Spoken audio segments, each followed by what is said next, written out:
Welcome to the Sheth Leadership Academy Lecture Series, a series of lectures delivered by Professor Jagdish Sheth, one of the top management thinkers in consumer behavior and competitive strategy. He is the author of numerous books and research papers. This lecture is on economics of a digital age. I hope you enjoy Professor Sheth's informal, conversational style, corroborated by real-world examples. There is a significant amount of academic research and practitioner viewpoint about the digital age and how transformative it is on society. We have lots of understanding and knowledge about the technological evolution, but we don't have is a fundamental disruptive economics of this industry. The plan around here in this lecture is to talk about how the economics of digital age are so radically different from the industrial age, which were as disruptive when we shifted from the agricultural age, for example, maybe 150 years ago. That's the focus. And I will start out by looking at two examples. The first example has to do with IBM. I'm sure most of you know that since the invention of the computing or computers, IBM was a vertically integrated organization, and the two real competencies, the two raw material ingredients of the industry obviously were software and semiconductors. IBM was the largest semiconductor company forever, also was the largest software producer, especially the machine language as it is called, like the assembler, inventor of Fortran language, which is the basic language, as well as in fact BASIC itself, which is a higher order language. It was the most innovative company ever. But in the last 20-25 years, IBM lost its leadership in semiconductors and its leadership in software. Surprisingly, the largest semiconductor company out of nowhere is Intel, and Intel was at one time struggling just to supply lower-end chips for the game player makers such as Atari, Intellivision, before Japanese took over that industry. Similarly, with the PC revolution, Microsoft became the largest software producer in the world, and IBM lost both. Why? Because IBM was organized in the industrial age where what was most important was vertical integration.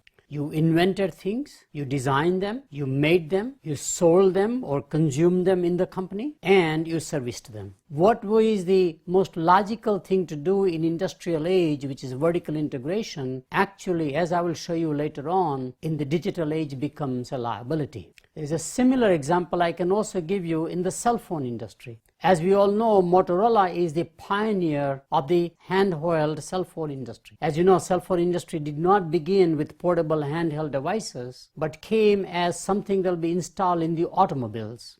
And Motorola was the first one to put FM radio stations in the automobiles, hence the word Motorola. When they invented the cellular telephone industry, along with Bell Labs, which actually is the inventor of the cellular network architecture, but Motorola lost its leadership completely to Nokia, surprisingly, who is now struggling to compete against the Asian manufacturers such as HTC or ZTE. Of course, Samsung is knocking the doors of Nokia. Why Motorola lost the battle? Again, in the industrial age, it made a lot of sense to allow a free market to establish a de facto standard. You fight for standards, different companies, you come out with different standards, whereas in the digital age, it is very important to create a single standard up front, whether it's by de facto or by, in fact, law, as Europeans did with GSM, and Nokia benefited from that. While Motorola allowed 3-4 standards. You had the old analog standard called AMPS, then you had a TDMA, IDEN, it's their own proprietary standard, and of course we never really dabbled into CDMA, which was created more by Qualcomm, another company, and while the market process was sorting out, unfortunately time was lost. In fact, this lecture primarily will talk about how it's not just the volume as it is in the industrial age, but volume on steroids or volume with speed is very key. And that's clearly what we are going to talk about in this lecture. Let me give you the opposite examples. The next example is, why did DirecTV succeed? Here is basically a highly industrial company called Hughes Corporation. Also a lot of military work they did. Suddenly finds this small VSAT technology useful for wireless cable, as we call it. In other words, getting your video content, television content, not through coaxial cable, but actually through the air. Very smartly they decided that in the consumer markets, it is better to license somebody else to manufacture as opposed to vertically integrating and therefore going into manufacturing yourself and then distributing to all the super retailers in consumer electronics. And they were very smart to say, we are primarily a technology company and a services company, and we will have manufacturing done by others through licensing, such as Thomson Electronics in France, such as Panasonic brand Matsushita Corporation in Japan, and the rest is history. In fact, DirecTV became a very successful alternative to all the cable companies. Then finally, how did Texas Instruments transform itself completely? It's a great story, and I was privileged to participate in that one, actually lead the thought process. Texas Instruments survived by divesting consciously all of its manufacturing. You might remember Texas Instruments used to be a pioneer in making calculators, especially for engineering calculators. It also had a PC business at one time. They were in the printer business. They made manufacturing of lots of products, although their competency was much more into semiconductors and into technology. My review of their balance sheet showed that $600 million of R&D annually was generating $1.4 billion of royalty income annually forever, and there was not a single manufacturing plant that can deliver that much return on its assets. And of course, manufacturing requires all of the regulatory issues, environmental issues, employee issues, etc. So you can be a small technology company with a handful of highly scientific people, TI fellows as they are called, use their brain power, invent technologies, but again, you don't have to manufacture yourself. And TI has survived very well in the process, and they have divested all of their manufacturing and become primarily a technology company, and that's a transition that has been very helpful to them. That's because they finally understood from the industrial age, where the focus is on manufacturing, to the digital age. And one of the great companies, I've done a lot of research on this company because I like the company, called Tectonic. Every engineer all over the world knew what was known as the blue box. They were the test and measurement company. So anything in the laboratory, you were doing something. If you wanted a testing and a measurement instrument, it was made by Tectonic, which had a 65% market share worldwide. Nobody can come close to them. But their scientists believed that the world will be analog. In fact, they thought digital technology will be inferior, which is technically true. As we have seen with 35mm films in movie productions, as we have seen in xerography, for example, digital technology as it was evolving was like first generation software. Still has a lot of, in fact, quirks and a lot of trial and error issues. It may not be ready for prime time even. So if you are trained in the analog technologies as scientists and engineers in a company, and if you are a technology driven company and a manufacturing oriented because of the industrial age, you will always look down upon a new technology coming in. And so analog culture actually destroyed the company in the process. And by the way, I've seen the same thing with Lucent in their old business, which we used to call primarily a PBX business, and Dimension PBX was created. You had an analog PBX, and this was true of all the telco manufacturer companies, such as, for example, Western Electric, which is now Lucent, such as Alcatel, for example, NEC, and it became digital by totally an outside company called Rome, and Rome company actually transformed the whole PBX market. That's very interesting, again, that analog culture, which is great for the industrial age, but not good, in fact, for the digital age. So what's the fundamental shift from the industrial to the digital age? The fundamental shift is the world is going from analog to digital everywhere. In fact, it's so universal, and digital is not just computer aspect, but all forms of communication, all forms of information, etc., which I will show you in this second presentation. But the second major dimensional shift from the industrial to the digital age is that in industrial markets, you generally begin primarily with the large industrial customers, business customers, manufacturers, or you deal with the government. And consumer markets are always hands me down. Consumer markets is not where scientists work and put their mind, because to them it is like inventing Mickey Mouse. At all universities in the R&D departments that I have worked with, and as I worked with corporate laboratories like GM Tech Center in Warren, Michigan, or Bell Labs, for example, which is a world-class enterprise, you find that the scientists are trained primarily in the industrial age to think about business markets, think about government markets, think about military markets, and not the consumer markets. And as I will show you, the economics of digital age are primarily mass market oriented.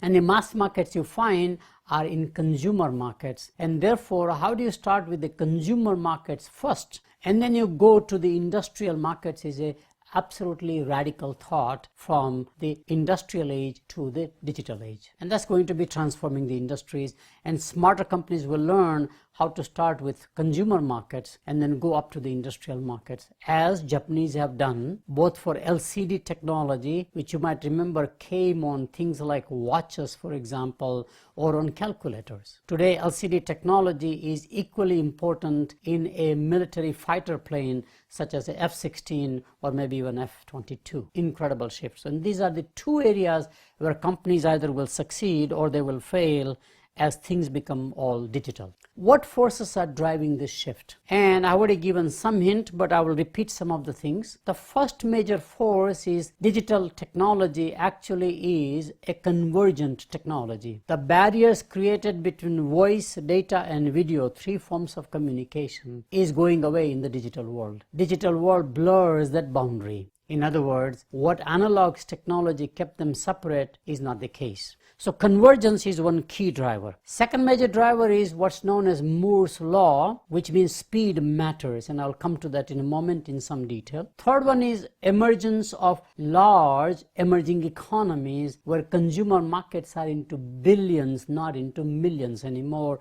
such as China and India. And the last area is that we do see rise of new multinationals, and they're coming from all over the world and not just from one geography such as the Silicon Valley or the industrial might of the United States. So let's go into each one of them in some depth. We have seen the convergence in devices. So you have the cameras in the cell phones together now. Smartphones are already here. The BlackBerry, which began the trend in some fashion, taken over by iPhone. Maybe Samsung will come about something better even. Kindle is another major convergent device that we have seen, and Amazon started that thing. Of course, we also have devices made by other companies like Barnes & Nobles, for example, has its own device called Nook. And we have seen video game players where you have a huge convergence between image, voice, and a lot of data at the same time, such as the Wii, Nintendo, PlayStation, Xbox, all those devices. Similar convergence we have seen between voice, video, and data is in the infrastructure behind the scenes, such as at the server level, for example, or at the switch level. So switches and servers which are involved in communication and information industry are all digital now. As I mentioned about the PBX, now what you have is not a regular switch, but what is called a soft switch, where software creates more and more upgrades much faster, can be done every 4 months, 6 months, both into operating systems, for example, OSS, or into what is called the billing and services system, BSS, for example, which is business propositions by and large. On the business side, it's incredible to see how fast it has moved. Broadband, wireless cable, and telco are all digital technologies now. Similarly, the last area where the digital age is having huge impact on a transformative nature is on all the applications. Today I can get information and I can order what I want instantly because there is a complete convergence of the data into data, video, pictures, any catalog today I have it. All I have to do is a Google search, for example, or go to each retailer's website, and Amazon of course has led the way.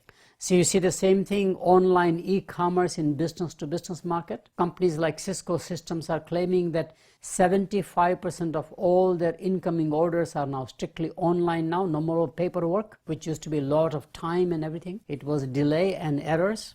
And we have seen, of course, the rise of social media to a level that was unimaginable, such as the Facebook with 900 million subscribers, even this time, may cross billion by the time this lecture is over even probably, which is interesting, that you could never get in industrial markets. It's all consumer markets. So is, in fact, Google. So is, in fact, Hotmail, that was a pioneer. So we'll talk about all this in some details. And the last one is that we have seen so many consumer apps. It's incredible to see for everything I want to do, find a restaurant, find a gas station, I have an app. So apps is everywhere and apps journey has just begun. So all these shows you convergence is a major activity. Second factor driving is what's known as Moore's law. Geoffrey Moore is one of the founders of Intel, and he discovered in the semiconductor industry that unless you double the performance of the chip and the integrated circuit in 18 months, you can't survive in the industry. And that led to what is known as Moore's law, doubling the performance every 18 months. And you therefore saw Intel moving very aggressively from 286 to 386 to 486 chip, switch to Pentium, now they're into another architecture altogether. That speed is unthinkable in the industrial age. In fact, the speed in semiconductors and software is, everything internet in general, is much greater than even the fashion industry. And we thought fashion industry was primarily the one that always had a quick cycle, because fashion comes and goes and dies out. But the technology industry here, especially the semiconductors and software, the underlying sort of the components or the raw materials of this industry are absolutely moving at a mind-boggling speed. And if you believe that Moore's law every 18 months is quite fast, well, there is an internet law. Internet law says that things will change every 4 to 6 months even. So this kind of a speed was unimaginable. In industrial age, we talked about primarily the volume, but not volume with speed, which is the main emphasis of this lecture. What it says is that rather than the typical approach to diffusion of an innovation, which takes a long, slow cycle to start and then take off and then taper off, and you have the innovators and the early adopters and the early majority and the late majority, is very slow. What you have to do is to go with an exponential model, which means you get off the ground very fast, very rapidly, and reach the 100% saturation as fast as you can. And that means rather than diffusion of innovation, you must democratize innovation. And the largest democracy is in the consumer markets, not in the business markets. And even in the business markets, we have seen most of us have only talked about large corporations as our customers, not small and medium enterprises, which is like 98% of all licensed businesses. But they're too small, they can't afford our technology, etc., all kinds of arguments. So we have been always dealing in business to business market with very handful of customers. And especially we're dealing with the government and of course the military, the DoD, for example, it is even more handful. The last comment which is related is the product life cycle. In the case of the digital age, unlike industrial age, you must have product replacement cycle, which means how fast can you replace the existing product. It is often referred to as the migration strategy. IBM started that in the mainframe computing age with, for example, early machines were called 650, 7070, 7090 was the second series, then 360, 370 was a very successful series, then 3300 platforms, and they would upgrade a typical hardware, which is a multi-million-dollar investment, maybe over 5 to 7 year cycle, when the life would be 20, 15 years. That was true for the switches when they were electromechanical in the case of telephone companies. Very slow product replacement cycle because the costs were very high and you had not enough depreciation on the books to justify to discard the products. They are working very well, but today have you seen cell phones? Cell phones are changing every 3 months, 4 months. And people either give it to somebody else, create a used market, as IBM did in the mainframe computers by taking the old install base, which is working fine, and giving to some other customers through a third-party distributor actually. But the cycles are much faster, which is the key point I want to make. The cycles are massive. So it is not really in the human life we have to calculate. This is like dog years. Dog years are 7 times faster than the human life. So it is that kind of a calculation. And this also says very importantly a key message for companies like HP, for example, or Xerox at one time, or Kodak in the consumer markets, what was known as a razor and a blade principle, where you gave away the razor at affordable prices, maybe even as loss leaders, but then you made money on the blades. The old Gillette principle, the old Kodak principle. That razor and blade thinking goes out of the window here, because the cartridges that you make money just don't have enough life, because the machine becomes obsolete. And think about how much change has taken place only in the last 15-20 years in the printers. My memory of printers were large-scale printers made by Texas Instruments and others. Storage devices were the same way. There were very large-scale Ampex used to make storage devices. Very expensive, very bulky, will fill a whole room actually just for computers. Today, you see very, very small devices with more capabilities. And the printer life is just like PC life, very rapid cycle change. So what has happened in the PC industry, what is happening in the printer industry says that you don't have the opportunity to install the equipment and then you make money for a long period of time by selling the cartridges or supplies, whatever supplies are. Could be a paper as a supply, for example, software as a supply, because it changes so dramatically. So these are the 4 main drivers as fundamental disruptors from the industrial to the digital age. I wanted to mention growth of emerging markets. I have a book called Chindia Rising, where I have actually articulated that these 2 nations with billion-plus population each are now aspiring to become, from agriculture to the industrial age. Families want to be middle-class families, want to be modern families, which means they want appliances, they want automobiles, they want cell phones, they want PCs, they want consumer electronics, and the demand is so overwhelming that it is going to change the paradigm from the industrial to the consumer markets. And we have seen this, as I mentioned, in the cell phones, the broadband. The largest number of internet users, subscribers are now in China, not in America. Same thing. Largest number of cell phone subscribers are in China, and second largest India, and not in America or in Europe or in Japan for that matter, because they have the advantage of the large population market that is about to buy modern technologies.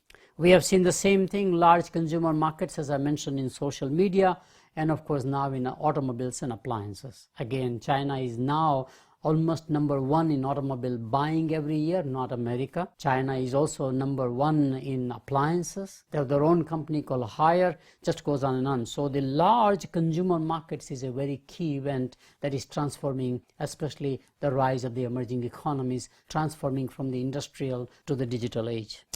In fact, I have forecasted that we talked about with such passion about the Silicon Valley today, but in less than 10 years, we'll be talking with the same excitement about what I call the Shanghai Valley. Shanghai Valley is where the Taiwanese have already shifted a lot of their semiconductor capacity into mainland China. They are also having all the components made, including for companies in Silicon Valley such as Apple. And they are also, in fact, now gunning for a lot of software. And by the way, that is true about out of nowhere. In less than 3 decades, you see Bangalore in India becoming the software capital of the world. All of the Silicon Valley companies have large presence in India, whether it's a Microsoft or Intel or IBM, and even now Oracle, just goes on, and they have their own development centers, because these 2 nations, China and India, also have a very large, educated, talented population, especially in engineering and in sciences.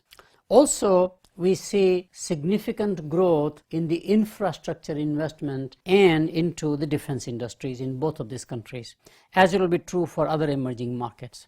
So that's the third major factor, the growth of emerging economies. And the fourth factor has to do with the rise of what I call digital multinationals. So Indian software multinationals are companies like Infosys, Wipro, TCS, which is Tata Consultancy Services. All of them already crossed $6 billion.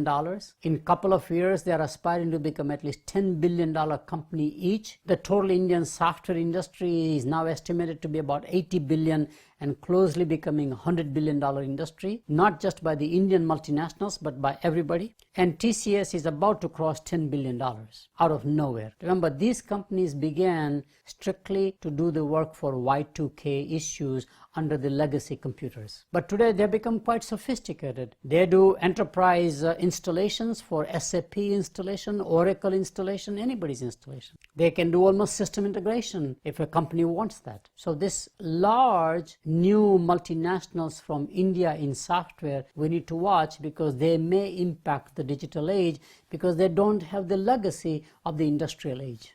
Similarly, we have seen Chinese multinationals in the digital age like Huawei Technologies. Very new, does not have the legacy of the industrial age, and therefore they will think differently upfront. China Mobile is the largest cellular network operator. It is as big or bigger than Vodafone. Maybe in revenue Vodafone may be more, but in number of subscribers it is actually China Mobile.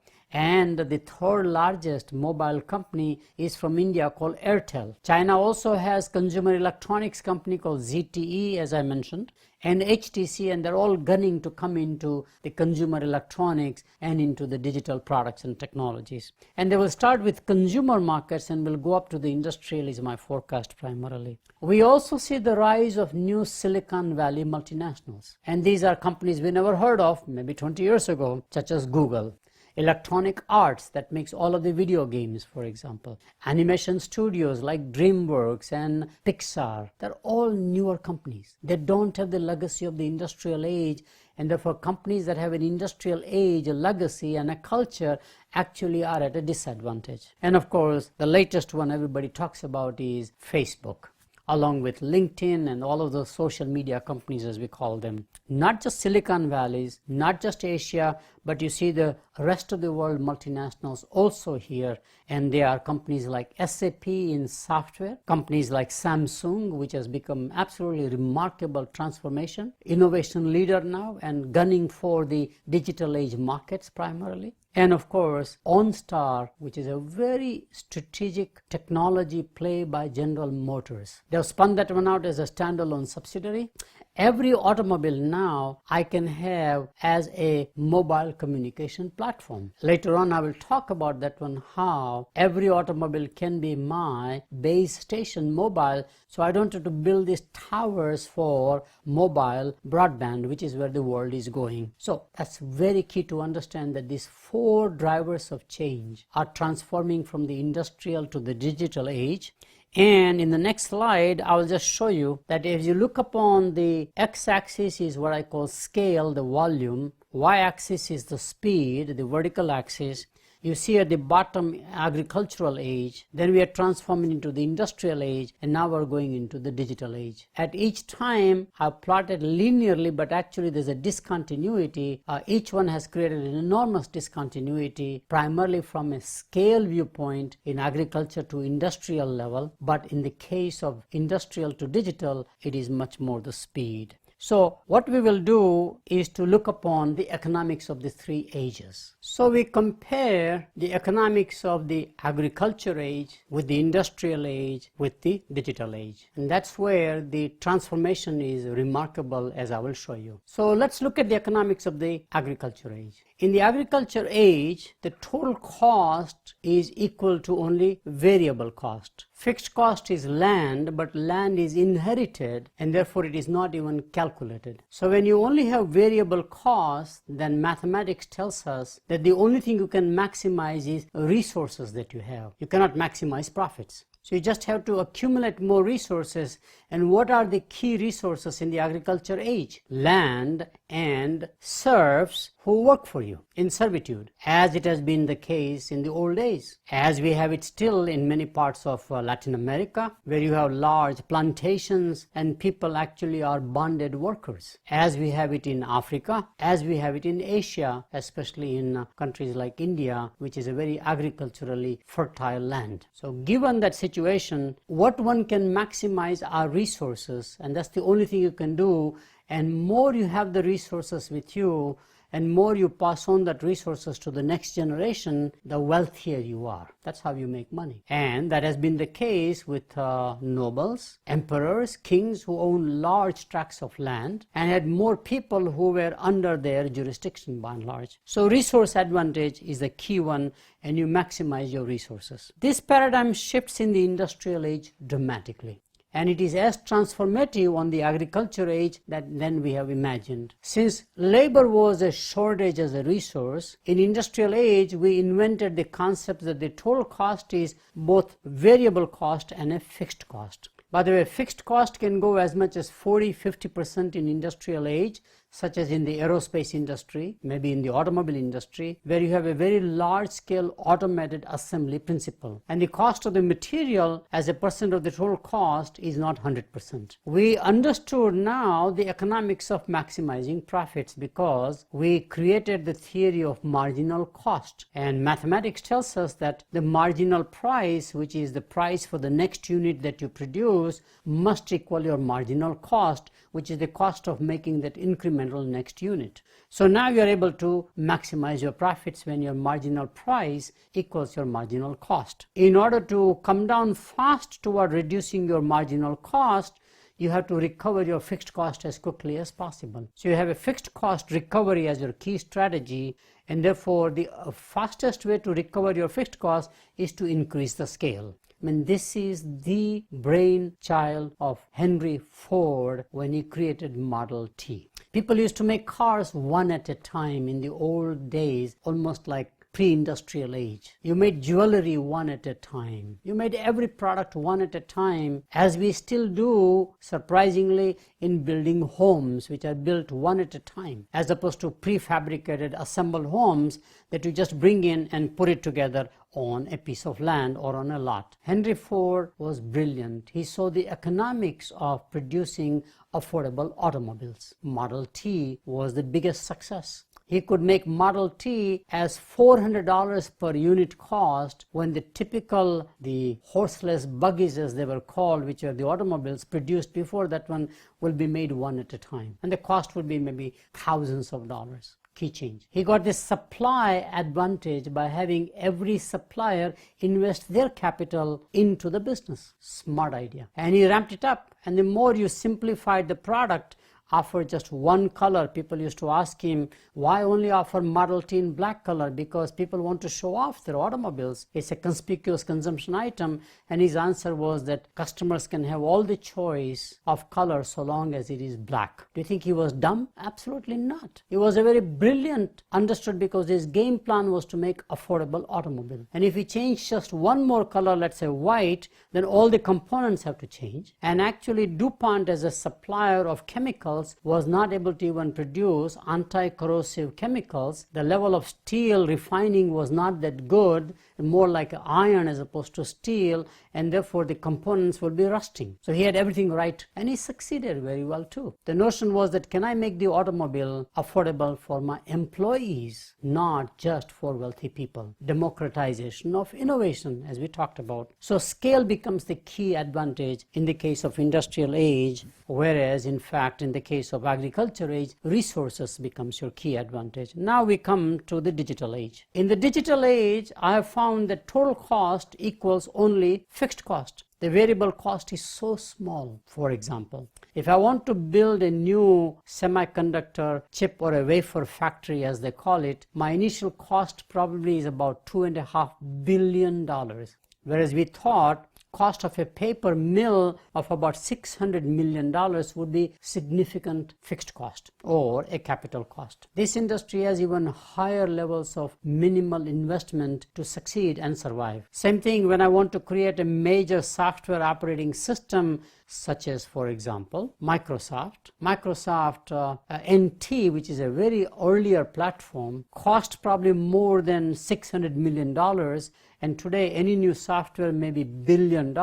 So the cost of my first chip is $1 billion, cost of my first software is $1 billion. Yes, I can have a customer who can buy at that price. That will be only the military government. But my cost of making a second copy of the same semiconductor chip or the software is practically zero, which means my marginal cost is zero, close to zero. Therefore, my marginal price must be zero, which means should I give it away free? Now we see the industrial age economics breaking down completely, because the theory of giving away it free is just not built into the industrial age. So you cannot maximize profits. And answer is yes, you should give it away free. So if you look at the success of Hotmail giving out free emails, Google, where you have a whole search engine given to you free, you are not paying anything, or Facebook now, for example, it's all gathering the scale with a very quick speed at the same time. So while industrial age has a scale advantage, agriculture age has the resource advantage, in the digital age, you must have scale with speed, or scale on steroids, as I call it, advantage. So you need scale and speed, not just scale. And unfortunately in economics, while we have the economies of scale theories and economies of scope theories, we don't have theories of economies of speed. We still have not understood. While some companies have used this concept, such as the Japanese automobile makers like Toyota, in what they call lean operations, where you have just-in-time suppliers, you have not only TQM, you have mass customization, but most important element now is cycle time. So what comes in the way from speeding up the process? Two things in industrial age which were very necessary and right in terms of proprietary standards and vertical integration now become major speed bumps. Because if you want to invent, design, make, sell, service, it takes a long time before you see the revenue coming in. You have to invest a lot more upfront. On the other hand, if you break up the vertical integration, you can move much faster to the market by third-party distribution, by partnering, by licensing, however you do it. And the same thing is true very much about proprietary standards. Proprietary standards will limit the market by definition, because you put restrictions by price, by agreement and the conditions, etc., whereas open standards becomes a much faster platform.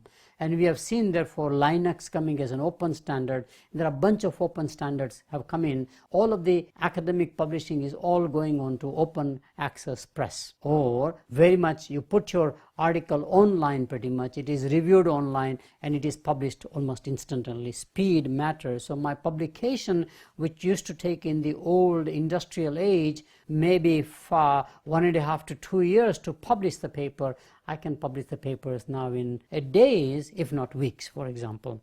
So proprietary standards and vertical integration, which are the foundations of industrial age, now become problems or liabilities. That's the key point I wanted to make.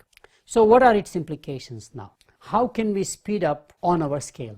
So I have identified 8 different ways a company or an industry can speed up to gain its scale advantage. The first, as we talked about, is make free to the users. Just make it free. So price as an entry barrier just doesn't come in, which is why the cell phones in America have been bundled into the services, because you make a great device, more than 1 million lines of code burnt into that midware essentially kind of a thing. We are talking about embedded software. It's just incredibly powerful device. And a Motorola device you put into the automobile used to be $3,000. Think about that. Only about 25 years ago. And today I can get a smartphone for under $200 if I also sign up a service contract, for example. Moving very rapidly, very affordable. So free to the end users. And here are the examples, of course.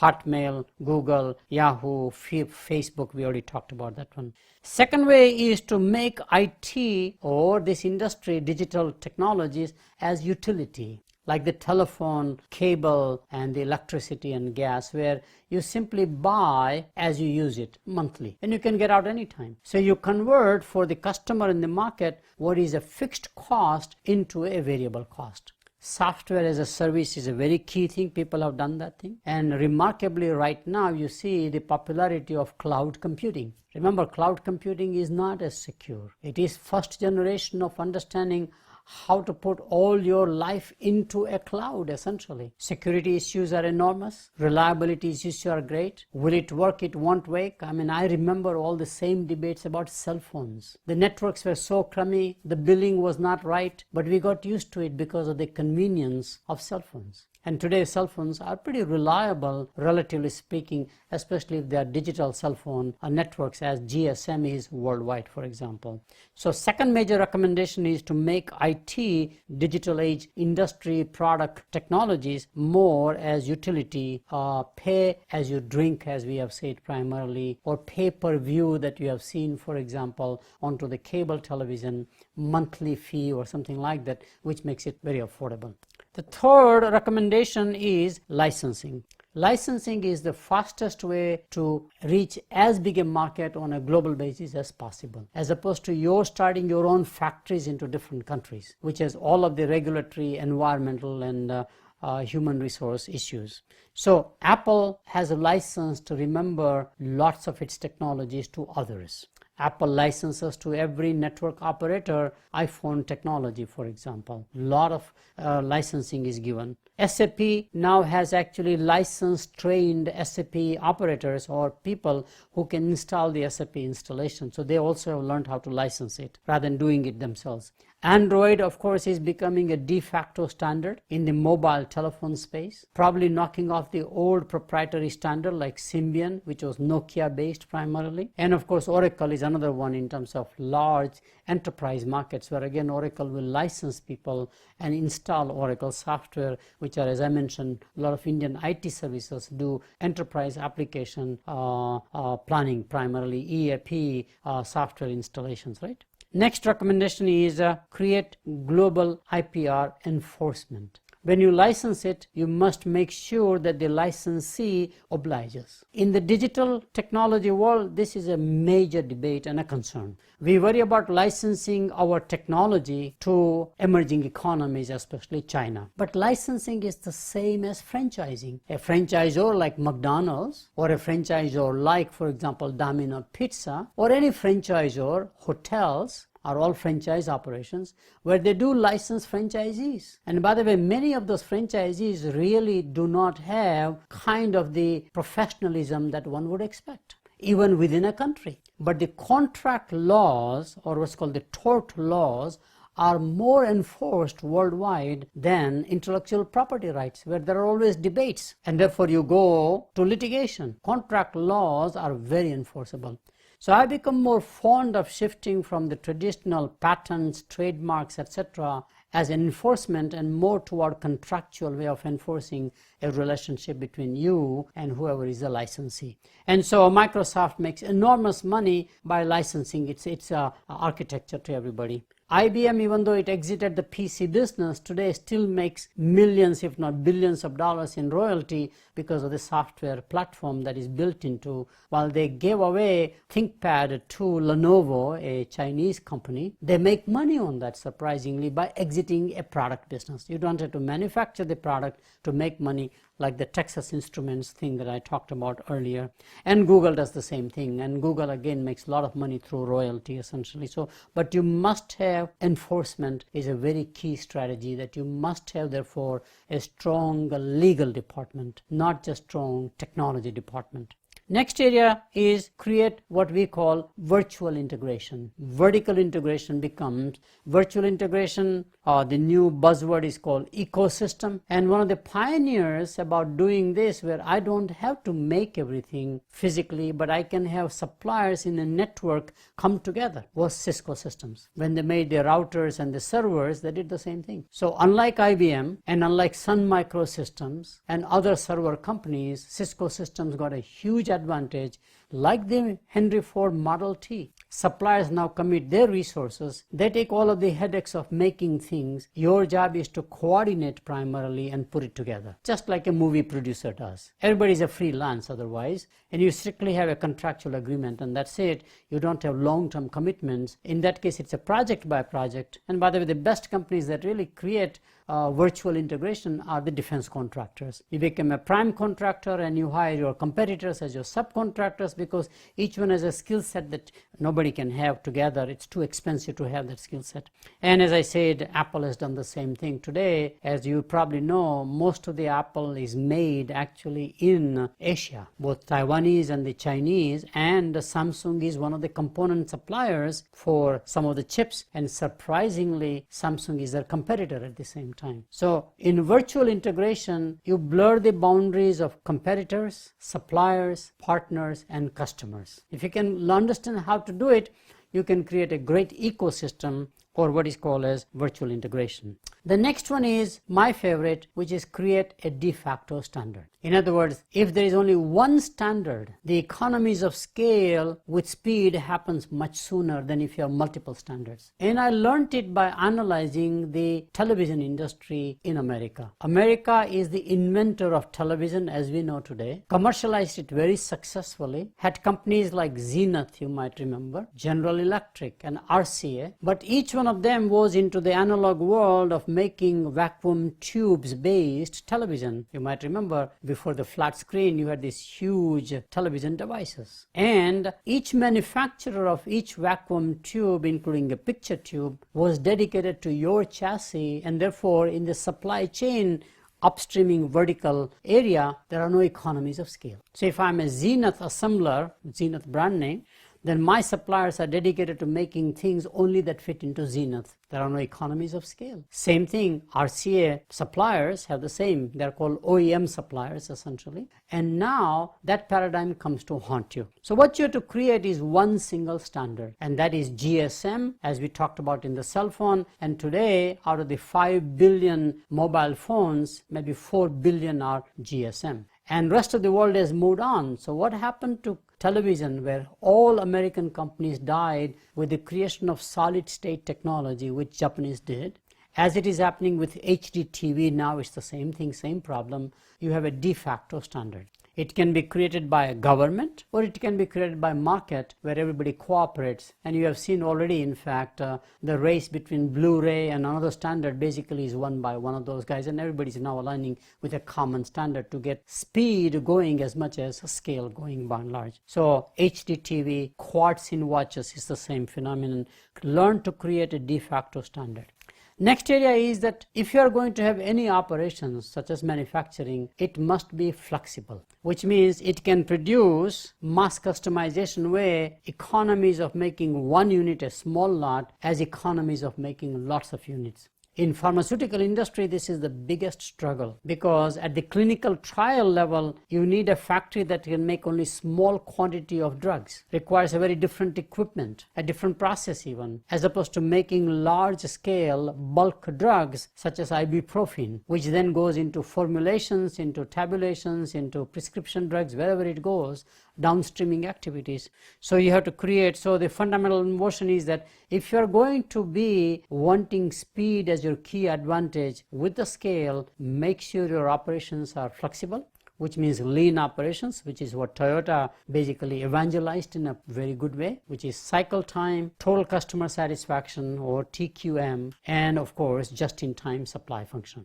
You also must make sure that you have a very strong understanding of the supply chain, or what is called the ecosystem, and you are primarily operating 24/7, 365. There is no rest whatsoever. There are no vacations. Work goes on even though workers are on vacation. How do you do that thing on a global basis? Which says that basically the next point is that you must therefore create global R&D centers. In other words, a design of a new technology, a new innovation cannot stop just because one laboratory in one country has come to the night time. So how can you shift the work from one location to the other 24/7, 365 is a very key skill set, and the only way you can do it is to create global R&D centers, as we have seen in software development. Everybody does it now.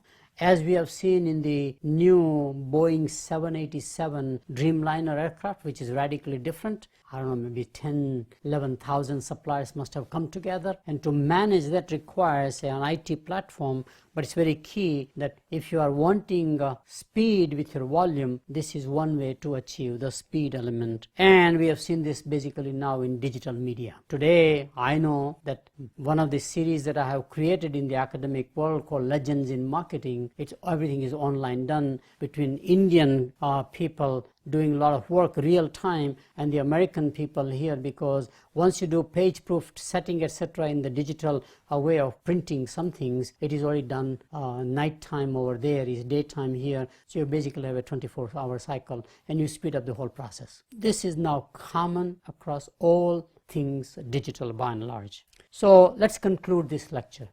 Economics of digital age are radically different from the industrial age. Fundamental message. In the agriculture age, you maximize resources such as land and people. In the industrial age, you maximize profits.